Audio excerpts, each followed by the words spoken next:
অভিভাবক ছাড়া বিবাহ হয় না। আমি এই প্রসঙ্গে বলবো, অভিভাবক ছাড়া বিবাহ হয় না। হযরত আয়েশা রাদিয়াল্লাহু তাআলা আনহা থেকে বর্ণিত, তিনি বলেন, রাসূলুল্লাহ সাল্লাল্লাহু আলাইহি সাল্লাম বলেছেন যে মহিলাকে তার অভিভাবক বিবাহ দেয়নি, তার বিবাহ বাতিল, তার বিবাহ বাতিল, তার বিবাহ বাতিল। এরপর স্বামী যদি তার সাথে মেলামেশা করে তবে সে মোহরের অধিকারী হবে।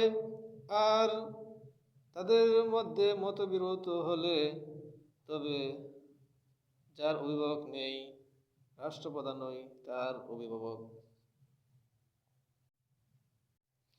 হাদিস থেকে আমরা কি বুঝতে পারলাম?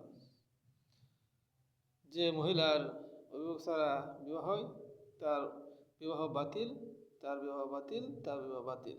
কিন্তু যে মেলামেশা করছে সেজন্য কি সে মোহরের অধিকারী হয়ে গেছে। আর যদি তার অভিভাবক নিয়ে মতবিরোধ থাকে তাহলে রাষ্ট্রপ্রধানই, এই মুসলিম রাষ্ট্রপ্রধানই তার অভিভাবক। হযরত আয়েশা রাদিয়াল্লাহু আনহা সূত্রে বর্ণিত, নবী করিম সাল্লাল্লাহু আলাইহি সাল্লাম থেকে বর্ণিত অন্য সনদে ইকরামা ইবনে আব্বাস রাদিয়াল্লাহু আনহু থেকে বর্ণিত তারা বলেন, রাসূলুল্লাহ সাল্লাল্লাহু আলাইহি ওয়াসাল্লাম বলেছেন, অভিভাবক ছাড়া বিবাহ হয় না।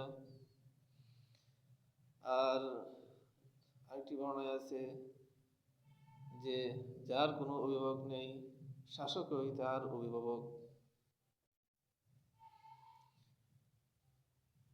আবার আবু মুসা রাদিয়াল্লাহু আনহু থেকে বর্ণিত, রাসূলুল্লাহ সাল্লাল্লাহু আলাইহি ওয়াসাল্লাম বলেছেন, অভিভাবক ছাড়া বিবাহ হয় না। তাই আমরা বলতে পারি যে অভিভাবকের খুব গুরুত্ব রহিয়াছে। হযরত আবু হুরায়রা রাদিয়াল্লাহু তাআলা আনহু থেকে বর্ণিত, তিনি বলেন, রাসূলুল্লাহ সাল্লাল্লাহু আলাইহি সাল্লাম বলেছেন, কোন মহিলা অপর কোন মহিলাকে বিবাহ দেবে না এবং কোন মহিলা নিজেই নিজেকে বিবাহ দেবে না।